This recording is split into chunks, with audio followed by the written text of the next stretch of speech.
मोदींच्या निवासस्थानाबाहेर करण्यात आलेल्या आंदोलनावरून धर्मेंद्र प्रधान यांनी काँग्रेस आणि राहुल गांधींवर सडकून टीका केली आहे। विरोधी पक्षनेते राहुल गांधी आणि काँग्रेस संसदेच्या पावसाळी अधिवेशनादरम्यान गोंधळ निर्माण करण्यासाठी विद्यार्थ्यांचे राजकीय हत्यार म्हणून निर्लज्जपणे वापर करतय असा आरोप धर्मेंद्र प्रधान यांनी केलाय।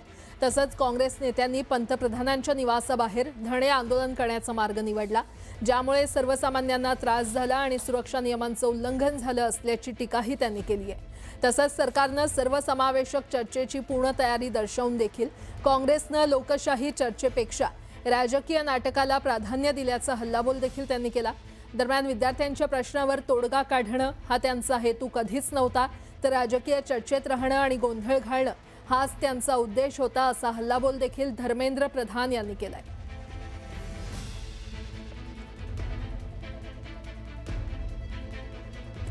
विद्यार्थी आंदोलनाला पहिल्या दिवसापासून पाठिंबा आहे असं ठाकरे यांनी म्हटलेलं आहे। सरकारच्या डोक्यात सत्तेची हवा गेली आहे अशी टीका ठाकरेंनी केली आहे। सध्याच्या सत्ताधाऱ्यांपेक्षा इंग्रज बरे होते असं आता जनता बोलू लागली असल्याची टीका त्यांनी केली आहे। हवा काढायला वेळ लागणार नाही, सत्ताधाऱ्यांपेक्षा इंग्रज बरे होते असं देखील जनता म्हणते असं त्यांनी म्हटलंय।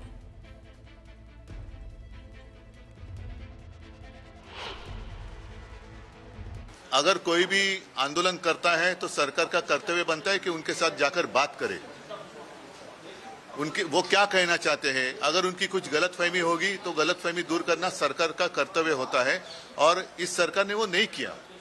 अगर पहले ही दिन इनके साथ बात करते तो बात यहाँ तक नहीं बढ़ती। सोनम जी आए थे, अभिजीत आया था, पहले भी आए थे, ऐसे नहीं कि कल पहला दिन था, पहले भी आए थे, 1 महीना हो गया शायद, उस वक्त भी यहाँ आए थे। अगर उसी वक्त सरकार की ओर से इनके साथ कोई बात कर लेता तो आज तक के मामला सुलझ जाता। बातचीत करना यही तो प्रजातंत्र में होता है, अदरवाइज आप इसको तानाशाही कह सकते हैं। अगर किसी की बात, खुद की मन की बात जबरदस्ती सबको सुनाए लेकिन जन की बात नहीं सुने तो ये प्रजातंत्र नहीं है। कल मैंने देखा कि बहुत सारे लड़कियां, मतलब बच्ची है, 9-10 साल की है, कुछ महिलाएं हैं, जिस तरीके से उनके साथ बर्ताव किया गया, ये हिंदू संस्कृति का, मैं नहीं मानता कि ये हिंदू संस्कृति में इसको मान्यता है कि महिलाओं के साथ ऐसा व्यवहार करे। तो फिर रावण और आप में फर्क क्या है? सरकारचं लोकशाही आपण मानतो, जगातली एक सगळ्यात मोठ्या लोकशाहीपैकी आपली लोकशाही असं आपण जर मानत असू आणि जर ती असेल तर तुम्हाला त्यांच्याशी जाऊन बोलण्यामध्ये कमीपणा कसला वाटतोय? पहिल्याच दिवशी, म्हणजे असं नाहीये की काल पहिला दिवस होता, हे तर काल म्हणजे हा दुसऱ्या टप्प्याचा 20वा-25वा दिवस असेल। सोनम वांगचुकजींच्या उपोषणाचाच 20वा-25वा दिवस आहे। त्याच्या आधीपासून आणि त्याच्याही आधी 10-15 दिवस आधी एकदा अभिजित आणि सगळी तरुण मंडळी इकडे येऊन गेली होती। त्याच वेळेला जर का यांच्याबरोबर चर्चा केली गेली असती तर मला असं वाटतं की हा विषय सुटला असता। ज्या तऱ्हेने सत्ताधारी वागतायत तर सत्ताधाऱ्यांचा डाव देशात अराजक आणण्याचा आहे का? आणि आता मला असं वाटतंय की जसं एक यांचा एक हातखंड आहे बदनामीचा, की यांच्यामध्ये पाकिस्तानी घुसलेत, तर मला असं वाटतं सत्ताधाऱ्यांमध्ये कोण पाकिस्तानी नाहीये ना। दिल्लीत सुरू असलेल्या विद्यार्थ्यांच्या आंदोलनावरून छगन भुजबळांनी देखील भाष्य केलंय। हे जे काही सुरू आहे ते यातनादायी आहे, तसंच या घटना टाळता आल्या असत्या तर बरं झालं असतं असं भुजबळ म्हटलंय। खरं म्हणजे सगळ्या ज्या घटना घडत आहेत त्या यातनादायी आहेत, त्या सगळ्या टाळता आल्या असत्या तर बरं झालं असतं असं मला वाटतं।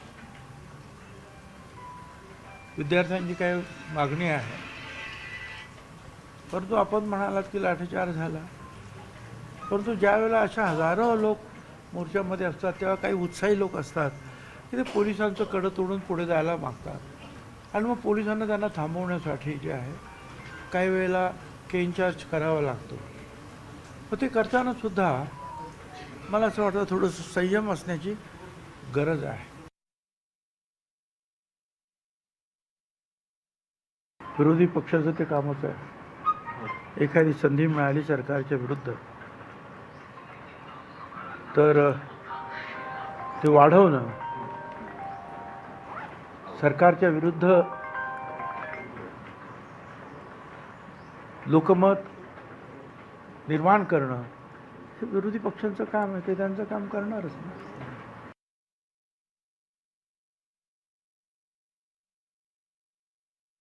आता असं आहे ना की जर तर हे झालं असतं तर काय झालं असतं आणि ते झालं असतं काय झालं असतं, त्याला काही अर्थ नाही. जे झालं आहे हे आपल्या समोर आहे. काय या सगळ्याच गोष्टी टाळता आल्या असतात सगळ्याच बाजूनी तर चांगलं झालं असतं, मी सुरुवातीलाच म्हणा.